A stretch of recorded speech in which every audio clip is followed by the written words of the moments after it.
Hello and welcome.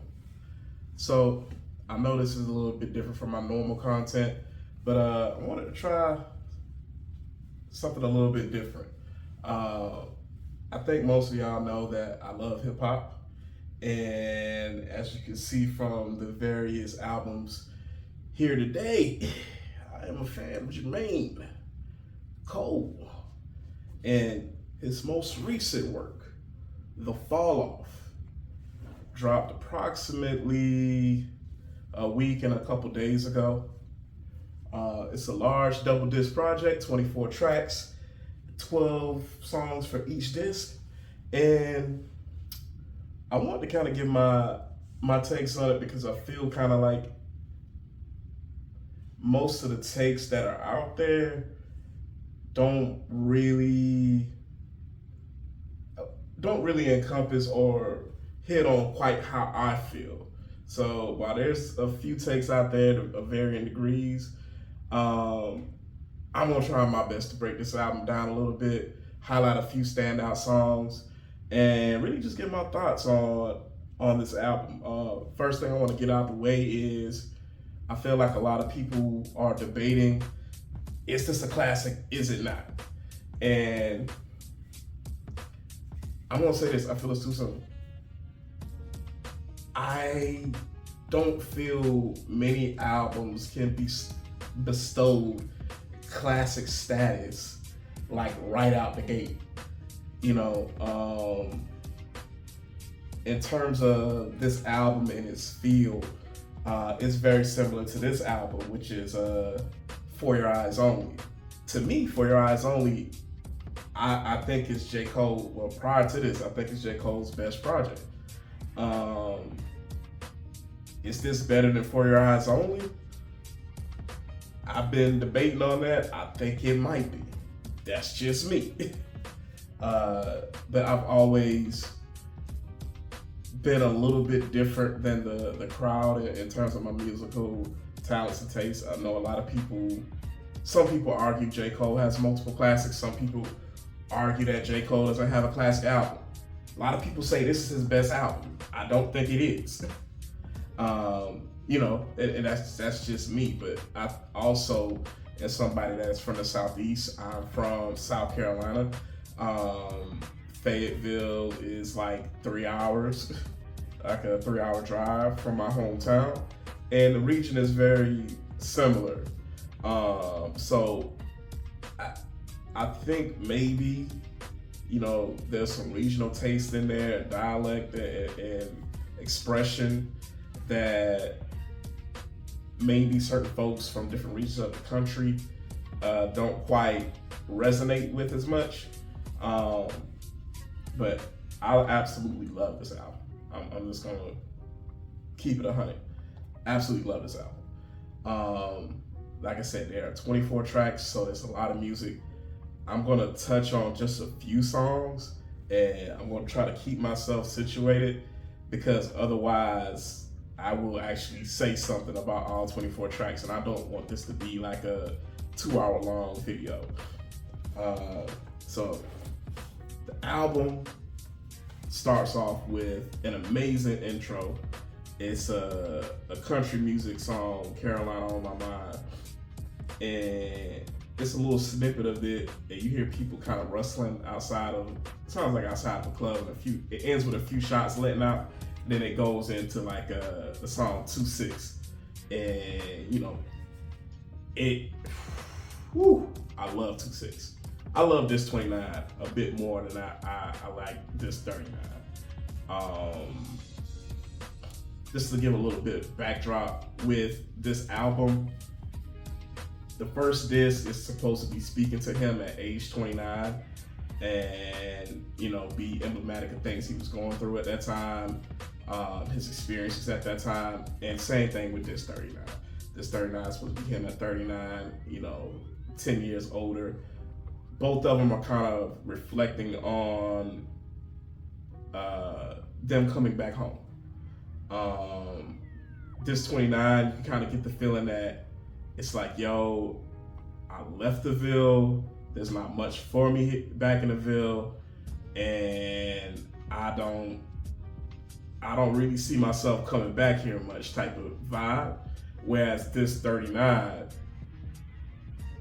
it's him coming back and, you know, home being that special place and, you know, being where it kind of rejuvenates him. You see with Life Sentence and Only You and different songs like that. And even Quick Stop, how, you know, the interactions with the people resonated with him and he feels grounded by home. And, you know, for myself, I can kind of resonate with various elements of that. I'm from a way smaller city than he is. It's probably a stretch to say it's 10,000 people in the Ville where I'm from. Probably a stretch to say 5. So, you know, but I 2-6, after the intro, you go into 2-6. 2-6 is like a nice song. Like, it really gets you going. Like, the hook, 2-6 niggas wild. Yeah, 2-6 niggas wild. Yo, it gets you hyped. From there, it goes into one of my favorite tracks, and I feel like it's a tone setter for the album. It's called Safety. So, Safety, once again, this is something that I think a lot of people who have been very critical of this album have missed. This is not a song from Jermaine's perspective. It's a song from, basically, he's receiving letters and well, I probably shouldn't say letters, but he's receiving messages from a friend back home. And, you know, the first one is just kind of like a, hey, yo, homie, I'm proud of you. You made it about the Ville. Like, you know, there's a lot going on, but, you know, brother, I'm immensely proud of you. Second one was like, hey, you know, kind of like an update. Like, this how life going on. Some dudes hating on you, some dudes talking trash, but, yo, keep doing your thing. Don't worry about the small fry. Like, we will keep holding it down for it. And then, finally, the last verse, I think that's the one that's, I don't want to say, well, it's controversial. Because a lot of people so the last verse is about, he's saying that they had a friend that was gay, and they are speculating that he died of AIDS. Not simply because he was gay, but basically he's letting them know, like, hey, he passed away, like he withered up, like he devolved or descended further into that lifestyle. And, you know, he's speaking with a regretful tone that, like, yo, we had a lot of love for him, but so much changed so fast that, you know, basically, like, it ended up creating distance between them. And at the end of the song, like, they're telling him, like, hey, here's when the wake and the funeral is gonna be. You know, it would mean a lot if you came. And at the end of the song, you do hear the car door close, so implying that he's getting in the car to come. From there, this will be the last time I do this because I only intended to talk about 3 songs on this disc. But from there, it goes into Run a Train, and Run a Train is a dope song. It is basically about, you see some of his interactions once he's home, how, like, hey, you know, people is kind of, he's got a little buzz, a little name. Some dude, he's trying to talk to a girl from back in the day, like the one that got away, and dude is in the club, like, bugging him, trying to get in. He's like, yo, man, get out my face. Like, I'm trying to talk here. I am spitting some A1 game, sir. Leave me alone. You know, but it was a dope track. But the next song right after that is actually one I intend to talk about. Poor Thing. Woo! So I think I know the rapper. I did a couple of days of digging. I think I know the rapper that it's about. A lot of people think it's about 910 Space, but I don't think it's about him. Even 910 don't think it's about him. It's another dude that kind of came up in some of the same circles as Cole from a different school and whatnot that played in the NFL. Like if you want to dig into it, you can dig into it. You can find it. Like there are a lot of the Twitter fingers is going online if you want to get into that part of it. But Poor Thing is a diss track, and there I remember the Breakfast Club freestyle Cole did around the time of 2014 Forest Hills, where he spit this freestyle. He was clearly talking to somebody, like said that they tried to extort him, and was like, "Yo, F y'all, eat a dick. Like I'm good in my hood. Like I'm good in the Ville. Like you can't threaten me. I'm home, bro." And it was just like, oh, so I feel this song was kind of maybe something he wrote back in the day to further address dude, and maybe he didn't quite put it out, but Poor Thing, basically, Jermaine got a lot off of his chest. I don't know if you ever seen Boondocks, the Thugnificent episode, but and I started thinking to myself, man, what did he do to make them niggas that mad? The first verse is like, oh, you clearly talking to somebody. The second verse, when he goes into it, he's like, yo, you wasn't sitting Western Union when it was needed, punk bitch. The whole for a minute plus. Punk bitch, punk bitch, punk bitch. And it was like, ooh, he feels some type of way about you, bro. He feels some type of way. But yeah, Cole got that energy off his chest. And then from there, you know, the next few tracks I feel are pretty good. Legacy is a great track. Bunch Road Blues is a little bit of a vibe shift. You kind of ramp down, then you ramp back up with Who the F Is You. Drum and bass. Drum and bass is like a smooth little song. Like it's got that Carolina, I wouldn't say smooth trap. I guess you could say like a smooth trap kind of song. Like the whole vibe of Dis 29, it's like the whole album as a whole, but it's mostly like throwback 90s hip hop. And this is a love letter to hip hop. That's at least the way I took it. Number 10 after Drum and Bass is the Let Out. So I love the Let Out. I feel the Let Out could probably be one of those tracks that has a little bit of crossover appeal. I could see, going into some of the spaces where like the intro might be playing. I can see this being played there. So like pool halls, bars, places where you get a good little mix of black and white folks and folks of different demographics. I can see this being played there. It has the guitar going, it has a little bit of a country twang to it. And, it fits Carolina. I mean, that's all I can really say. It fits.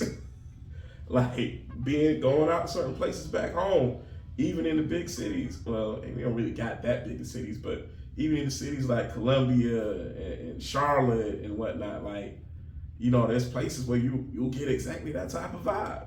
So I love the Let Out. I think the Let Out is an amazing track, and it's basically exactly about what it's saying. Like everybody's been at the club, you having a good time, and then that announcement comes on like, hey, lights is coming on, y'all gotta go.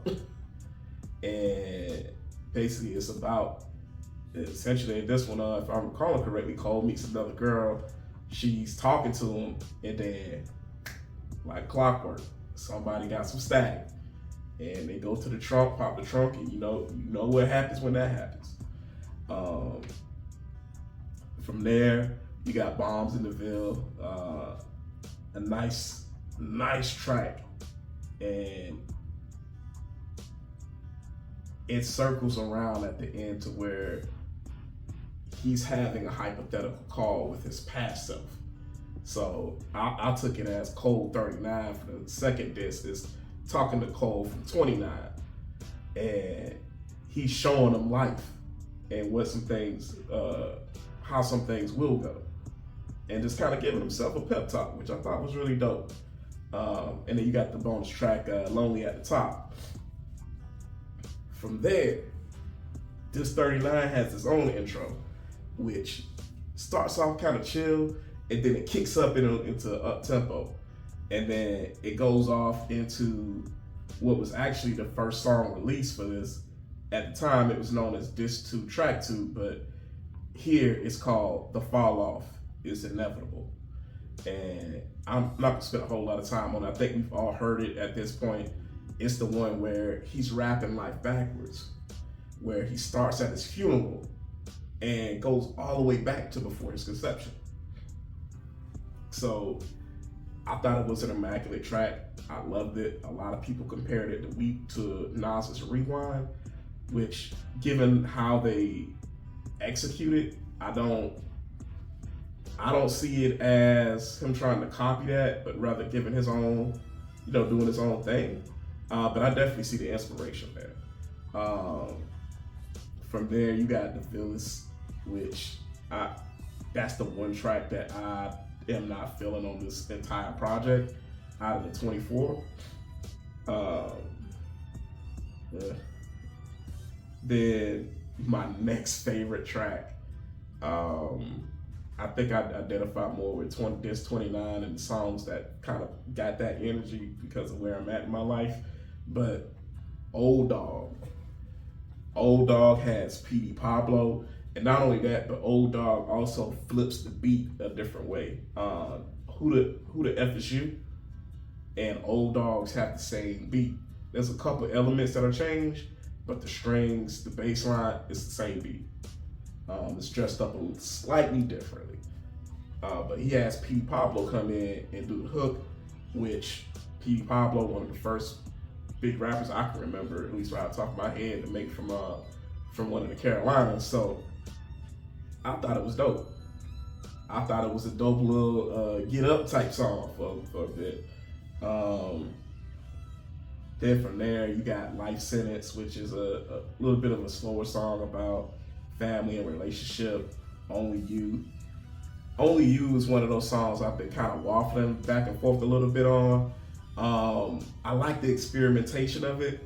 I know a lot of people kind of have a problem with Cole when he's singing and kind of doing his crooner thing, but I actually like Cole when he's doing that. This is the first song that I've heard him do that for an entire song on.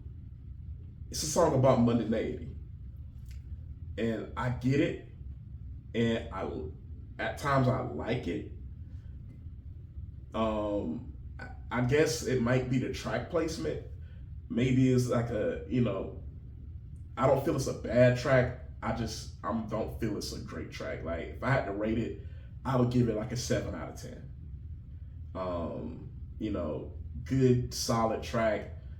It would benefit from being sandwiched into a different section of the album, maybe. But overall, good track. It's one that I can see a lot of people comparing to one off of the For Your Eyes Only, similar to Folding Clothes. And it's kind of ironic because I actually like Folding Clothes, but I can see how some of the experimental elements and certain things might turn some folks off of it. And then you got Man Up Above, and to me, the second best track on the album is I Love Her Again. So hip hoppers will be familiar with Common's I Used to Love Her. What Cole does, now I see it as pure genius. Cole takes elements of that beat from I Used to Love Her, and then he takes the Common song, The Light, And he takes the very first words Common says and he flips it and incorporates that sample into the song itself. And the premise of the song is very similar to I Used to Love Her. Cole is growing up, he's watching hip hop. Hip hop is personified as a woman. And, he goes up to New York trying to chase her and locate her. And similar to Common's I Used to Love Her, where when Common gets there, like she's in the West Coast, Cole gets to New York and he hears she's gone down south. And he makes some very clever allusions. He was like, yo, they regretted losing her, saying that she was trapped. And AKA trap music and the evolution of hip hop in the South, out of the Atlanta scene and so on. And he said, how ironic, the same niggas would later say that she was Cap. Cap started, that's Southern slang. It's Southern slang. So it's like, yo, how ironic, y'all saying y'all want her back and everything, and that she kind of corrupted and ain't pure, but y'all using the slang, the lingo, and y'all talking like her. You know what I'm saying? And then it ends with a confrontation where, he kind of acknowledges like, yeah, he fell out of love with hip hop at one point, but he's starting to get that love back again. And for me, that resonates because I'll be frank, there's been a period where I feel like hip hop did have a serious lull. Like outside of a Kendrick or Cole album, I really wasn't tuned in very much, but there's a new crop of guys that's been coming up in the last 4 or 5 years. Like you got Jid, Baby Keem, Doechii, and several other artists that I feel give me a little bit of hope. I'm not gonna say hip hop is dead, but I think there's definitely some elements trying to revive it. And you have like some of the old guard like Nas and some of the music he was putting out, like with the King's Disease series and the Magic mixtapes, for like that 4 or 5. It was, how many was it? I think it was like 5 or no, I think it was like 6 albums, because like you had the Magic tapes and you had the King's Disease albums. It was 1, 2, and 3, and it was Magic 1, 2, and 3. I think I don't hold me to it, but like that partnership with Hit Boy, and even his last one that he did with Premier, I didn't feel like it was quite on the level of what he did with those, but I thought it was a solid album, pretty good album, And I end out here like with this song. To me, I Love Her Again. It's the second best on the album, and if you ask me, people will say the best track and the worst track is the same track on this album, and it is the song immediately following it called What If. What If is basically Cole rapping from the perspectives of initially Biggie, after Tupac released Hit 'Em Up, and then later Tupac with the reply. And both of them apologized to each other and tried to take the higher road. So in the song, and basically what happens is like Big is like, yo, I can understand why you feel that way. I can understand that you think I tried to set you up. It wasn't me. I'm telling you about the people you been hanging around with, man. Like, brother, like I love you. And I ain't trying to start no static with you, bro. Like, I'm gonna let it go. But like, yo, I hope we can work this out, because it's not what you thinking it is. And then Pop responds to Big, and at one point in the verse, it's like, yo, I was about to head to Vegas, but I think I'll reconsider. Like, I want to come to New York and I want to talk to you. I want you to say it to my face. And if I'm wrong, I apologize. So, like, basically, the implication there being like, yo, imagine how different hip hop would be if Pac and Biggie were still alive today. Because I think universally, everybody kind of recognizes they were still on the climb. They were two of the greatest, but they were still on the way up. And I think that kind of translates to his mind state where when everything was kind of popping off with the Drake Kendrick thing, I really don't think he was, how to put it,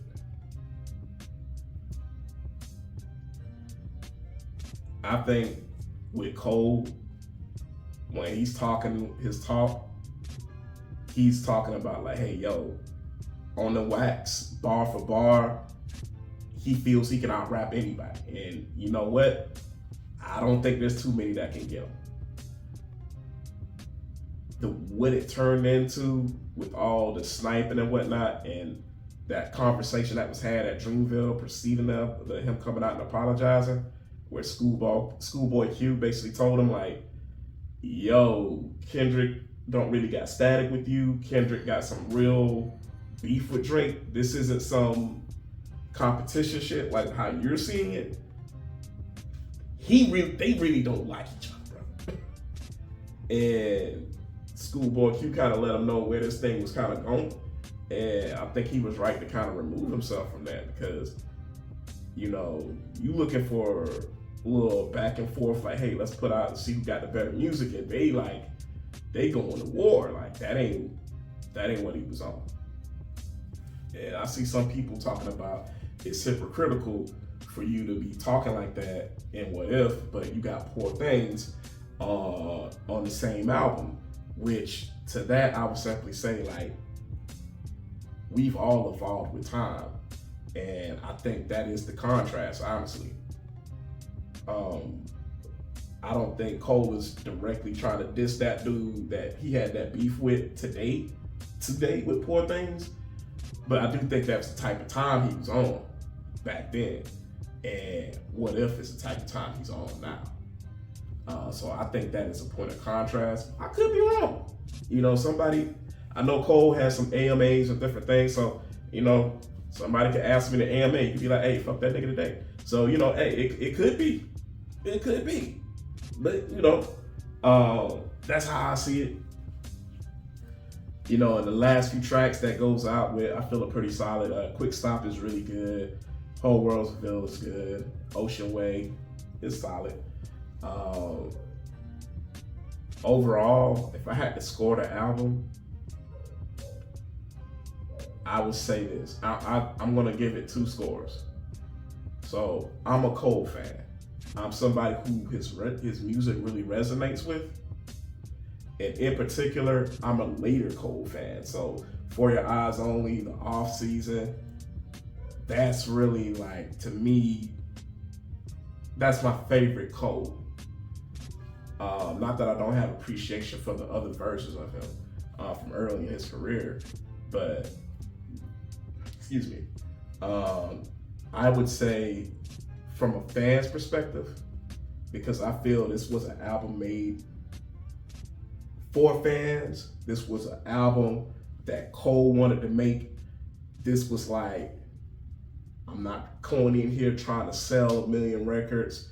I want to make the music I want to put it out, and the people that rock with it, the people that vibe with it, gonna vibe with it, and I ain't worried about nothing else. I really truly feel that was Cole's mentality approaching this project. I give it, from a Cole fan's perspective, 9.5 out of 10. Now, if you're somebody who's maybe on the fence with Cole, who maybe is more of a fan of lyrical hip hop, but not necessarily Cole himself, I think